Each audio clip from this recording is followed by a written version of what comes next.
Assalamualaikum warahmatullahi wabarakatuh dan salam sejahtera bagi kita semua. Perkenalkan, saya Miliana Mantumanukrante, NIM B23061025, mahasiswa program studi kebidanan Universitas Megabuana Palopo. Saya akan membawakan materi mitos dalam perkawinan dari mata kuliah Aske Pranikah dan Prakonsepsi. Mitos dalam perkawinan. Salah satu alasan banyak pernikahan kandas adalah ekspektasi dari pasangan suami istri yang tinggi. Hal ini dikemukakan psikolog sekaligus konsultan pernikahan Roger Allen. Menurut dia, ada banyak mitos pernikahan yang beredar luas tentang seperti apa institusi suami istri seharusnya berjalan. Padahal realita tak selalu sesuai dengan teori yang digembar-gemborkan. Alhasil, ketika dihadapkan dengan situasi sulit, pasangan suami istri kerap cekcok gara-gara masing-masing punya ekspektasi yang tak realistis. Allen membabarkan 11 mitos pernikahan yang bisa jadi acuan bagi kalian yang hendak atau sedang menjalani pernikahan. Yang pertama, pernikahan tidak akan melengkapi hidup dan memperbaiki kekurangan Anda. Banyak orang yang yakin melangkah ke pernikahan dengan harapan pasangan dapat melengkapi hidup mereka.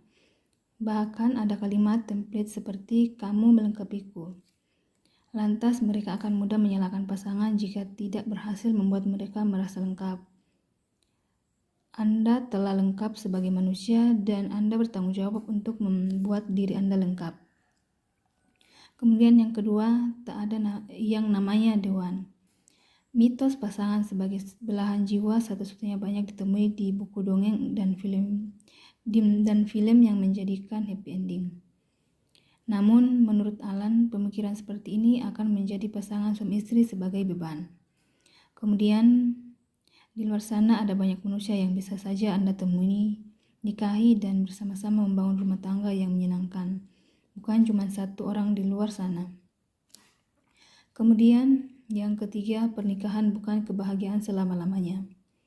Lagi-lagi konsep tentang pernikahan seperti akhir cerita bahagia kerap ditemui di film-film drama romantis. Akan tetapi hidup seyung-yungnya seperti air yang terus bergulir dengan pasang surutnya. Semua pernikahan punya tantangannya sendiri. Siapapun yang Anda nikahi akan ada masa sifatnya. Masa sulitnya, ingat saja bahwa sesuatu yang berharga tidak datang dengan gampang. Kemudian yang keempat, Anda tidak harus mencintai pasangan Anda setiap saat dalam pernikahan. Nyatanya emosi dan perasaan bisa datang dan pergi seperti awan di langit. Jika ada saatnya Anda dimabuk asmara lalu merasa apatis hingga merasa jengkel sampai ingin bercerai. Kenali emosi-emosi ini sebagai sesuatu yang natural, bukan indikasi bahwa Anda berada dalam pernikahan yang buruk. Kemudian yang kelima, perbedaan pendapat dan konflik itu normal. Yang kuat menurut Allen, pasangan yang harmonis bukan berarti punya pemikiran dan perasaan yang sama setiap saat. Nyatanya, perbedaan bisa menjadi peluang untuk belajar dan tumbuh bersama-sama menjadi pasangan. Kemudian yang keenam, tidur dalam keadaan marah bukan kesalahan. Yang segar di pagi hari jangan tidur dalam keadaan marah adalah nasihat umum yang kerap diberikan orang tua kepada pasangan suami istri baru. Hal itu menurut Allen tidak realistis. Jika Anda kesal dengan pasangan dan belum mampu menuntaskan pada hari itu, sangat wajar untuk tidur dengan perasaan kesal. Itu menyebutkan tidak di malam hari memberikan Anda waktu untuk tenang dan punya perspektif. Kemudian yang ketujuh, pasangan tidak selalu tahu apa yang Anda mau meskipun dia sangat mencintai Anda. Pasangan bukan cenayang. Anda harus memberitahu bahwa yang Anda butuhkan dan rasakan, namun sering kita merasa bahwa perubahan pasangan menjadi tidak bernilai ketika harus diberitahu terlebih dahulu. Tidak ada orang yang tahu isi kepala Anda. Jika terus-menerus memiliki ekspektasi ini, Anda akan merasa kecewa. Kemudian yang kedelapan, bahagia adalah tanggung jawab Anda. Pekerjaan utama Anda adalah memastikan diri Anda merasa aman, bahagia, cerdas, sehat, dan seterusnya. Tentu saja sangat wajar jika ingin pasangan selalu ada dan merespon kebutuhan Anda.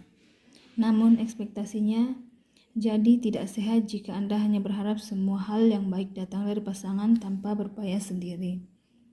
Yang kesembilan, pernikahan yang baik dimulai dari Anda. Sangat gampang untuk fokus pada pasangan Anda, seperti apa yang harusnya dan tidak seharusnya mereka lakukan. Namun perlu dicatat bahwa Anda juga memiliki peran yang sama besarnya untuk menciptakan kenyamanan pada hubungan suami istri. Ini bukan tentang menyalahkan pasangan atau diri Anda sendiri, namun ini tentang keinginan untuk bertanggung jawab dan belajar dari setiap pilihan yang diambil.